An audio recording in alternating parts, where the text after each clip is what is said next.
Salam sejahtera dan salam stroke kesayang bersama saya Janet Bennett. Tumpuan berita, umat Islam harus menjadikan Al-Quran sebagai sumber utama dan inspirasi tentang kesepaduan, sains dan pengetahuan intelektual.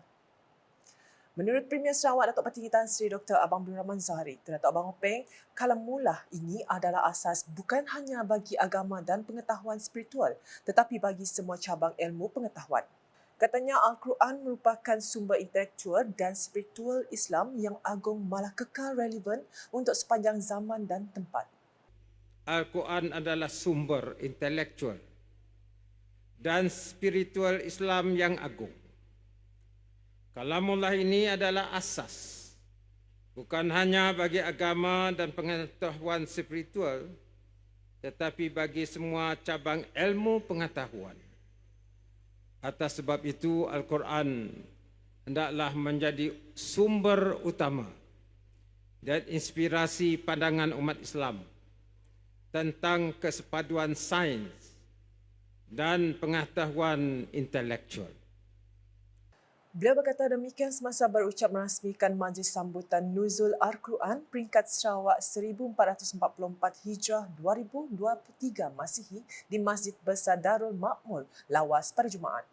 Hadir sama Tuan Yang Terutama Yang di-Pertuan Negeri Sarawak, Tun Pehin Sri Abdul Taib Mahmud serta isteri Toh Puan Datuk Patinggi Ragat Kurti Taib, isteri Premier Sarawak Puan Sri Datuk Amar Jumaani Tun Tuanku Bujang, Timbalan Premier Sarawak Datuk Amar Wan Tengah Ali Hassan, Speaker DUN Sarawak Tan Sri Datuk Amar Muhammad Asfi Awang Nasar, Setiausaha Kerajaan Sarawak Datuk Amar Muhammad Abu Bakar Mazuki serta div-div kehormat yang lain.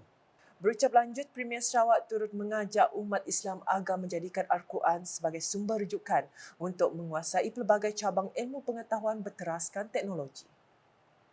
Suasana masa kini memerlukan kita memberi tumpuan kepada kuasa cyber dan kuasa kognitif atau cyber power and brain power bagi menggerakkan Sarawak ke hadapan.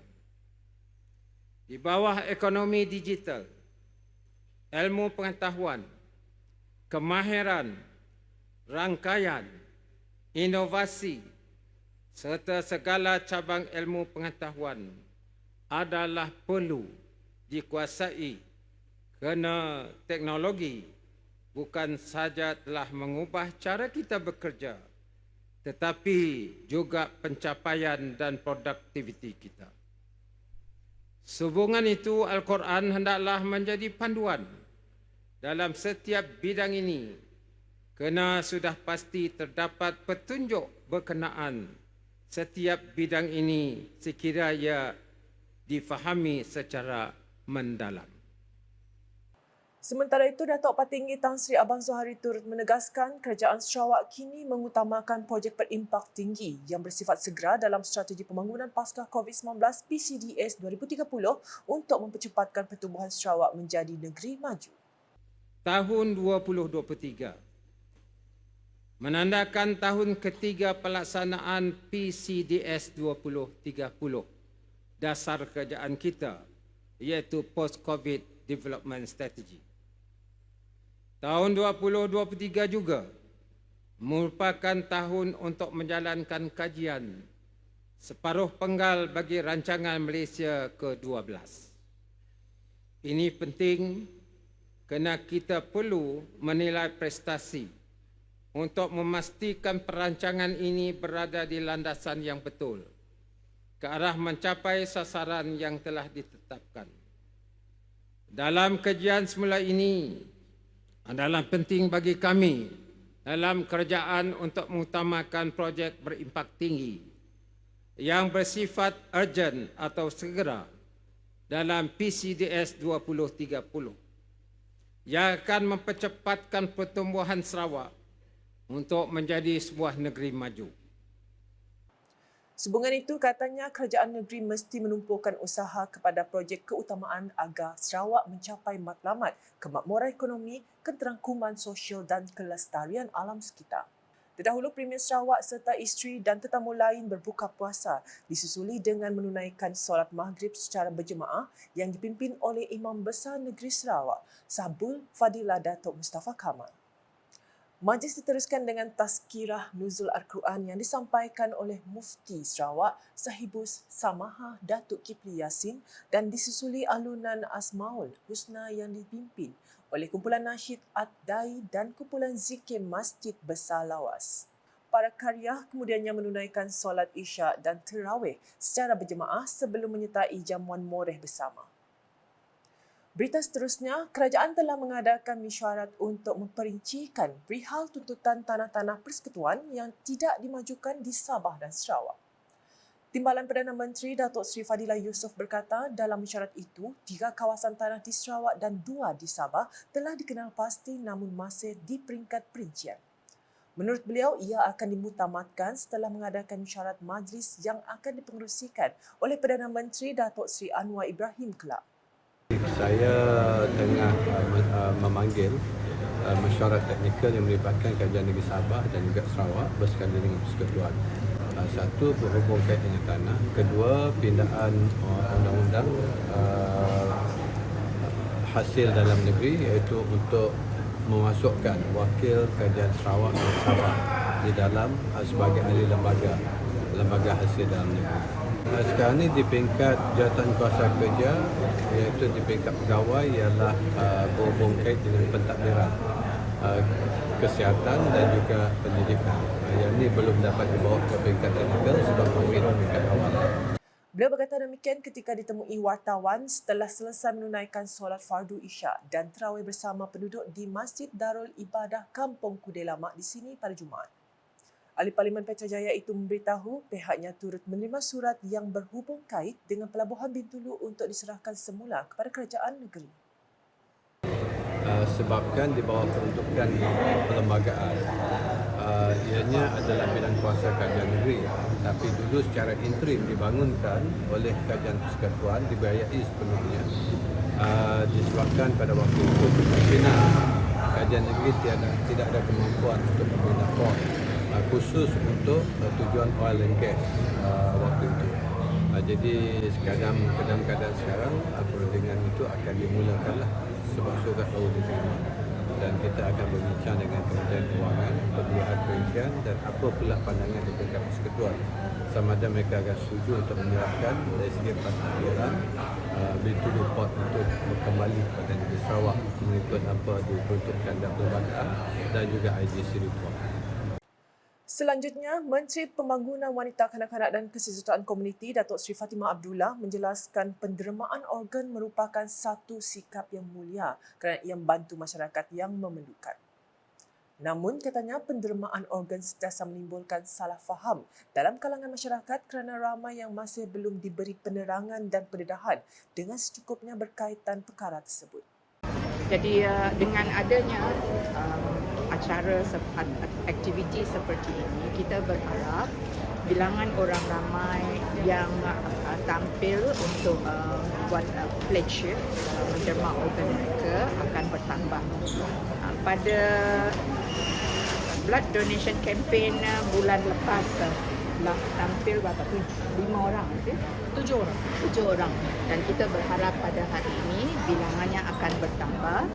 Beliau berkata demikian ketika ditemui pemberita selepas menyempurnakan program derma darah Anjuran Pertubuhan Pembangunan Ihsan Sarawak PPIS di sini pada Jumaat. Dalam pada itu, beliau berkata, unit perolehan organ hospital juga mendedahkan bahawa bilangan penderma organ di Sarawak merekodkan peningkatan dan ia merupakan satu perkembangan yang positif. Tegasnya, masyarakat juga perlu menangkis tangkapan palsu mengatakan organ-organ yang diderma dijadikan bahan dagangan. Manakala di Sebuyau dengan tradisi pengagihan bubuk pedas kepada penduduk di kawasan Sebangan sepenuh bulan Ramadan diteruskan pada Jumaat bertempat di Majlis Darul Aman Sebangan. Program yang diadakan secara bergotong royong itu disertai oleh ahli jawatan kuasa masjid serta jawatan kuasa wanita ranting PBB Dun Sebuyau. Simbolik perasmian program telah disempurnakan oleh Menteri Utiliti dan Telekomunikasi Sarawak merangkap Adun Sebuyau Datuk Julahi Narawi. Sebanyak 1,300 bekas bubur pedas berjaya disiapkan dan diagihkan mulai jam 5 petang kepada 9 kampung zon Sebangan yang diwakili oleh ketua masyarakat untuk diagihkan mengikut jumlah kampung masing-masing. Datuk Julahi ketika ditemui memberitahu aktiviti seperti ini dapat dilaksanakan lagi sempena Ramadan kerana ia dapat mengeratkan hubungan silaturahim dan kerjasama semua pihak yang terlibat. Sebelum majlis berbuka puasa, turut diadakan tazkirah Ramadan yang disampaikan oleh Pegawai Dakwah Hikmah, Unit Latihan dan Pembangunan Al-Fadil, Ustaz Haji Sabini Dahlan. Keperkembangan di Tanjung Manis, agensi yang berkaitan diharap mengambil tindakan dengan segera terhadap isu menara komunikasi yang tidak berfungsi di kawasan Bekakong di Tanjung Manis. Harapan itu disuarakan Timbalan Menteri di Jabatan Premier Sarawak, Hal Ehwal Korporat Penerangan dan UKAS Dato' Abdullah Saidol kerana masalah menara komunikasi tidak berfungsi mengundang keresahan penduduk di situ berikutan talian telekomunikasi yang agak lemah. Adun Semop itu juga berharap agensi terbabit memandang serius isu tersebut sebelum berlaku lebih banyak ghost tower di Sarawak. Dalam lawatan kerja saya di beberapa penempatan, beberapa ketua masyarakat dan ketua kaum seperti tuan rumah di Bekakong ini telah membuat aduan kepada saya dan bertanya tentang status pembinaan menara telekomunikasi ini yang sebenarnya telah siap tapi belum lagi berfungsi. Situasi ini juga berlaku di beberapa kawasan lain di tempat saya di mana struktur menara telah siap tapi mereka masih lagi menunggu bilakah menara telekomunikasi ini dapat berfungsi sepenuhnya. Dan saya berharap supaya agensi yang berkaitan akan memberi perhatian kepada situasi ini dan mengambil tindakan susulan dengan segera. Kita tidak mahu ada istilah ghost tower berada di banyak tempat di Sarawak dan saya harap keadaan ini akan meresahkan penduduk kerana sejak akhir ini talian telefon mereka agak lemah penggunaannya. Datuk Abdullah berkata demikian kepada Unit Komunikasi Awam Sarawak UKAS semasa mengadakan lawatan kerja ke menara komunikasi di Rumah Wun Iring Bekakong pada Jumaat susulan aduan penduduk di situ. Katanya masyarakat terutama di luar bandar sudah memahami dan menghargai peranan digital dan internet dalam pelbagai urusan harian mereka termasuk penggunaan telefon mudah alih untuk perhubungan serta mendapatkan pelbagai maklumat dan berita. Difahamkan menara komunikasi di Bekakong masih tidak berfungsi sejak siap setahun lepas. Masalah ini menyebabkan lebih 1,000 penduduk Bekakong terpaksa bergerak keluar daripada kawasan itu untuk mendapatkan talian telefon dan internet di kawasan Jalan Sedeng, Tanjung Manis. Pada perjumpaan tersebut, Datuk Abdullah sempat menyampaikan peralatan berupa lampu solar bagi kegunaan penduduk di situ. Sekian edisi Tengah Hari bersama saya, Janet Bennett. Berita lebih lanjut boleh didapati di semua platform media sosial UKAS termasuk portal ukas.sarawak.gov.my dan UKAS channel di YouTube. Sebelum mengakhiri buletin UKAS, saksikan sorotan majlis sambutan Nuzul Al-Quran peringkat Sarawak 1444 Hijrah 2023 Masihi di Masjid Besar Darul Makmur Lawas. #Menyebar Fakta, Salam UKAS.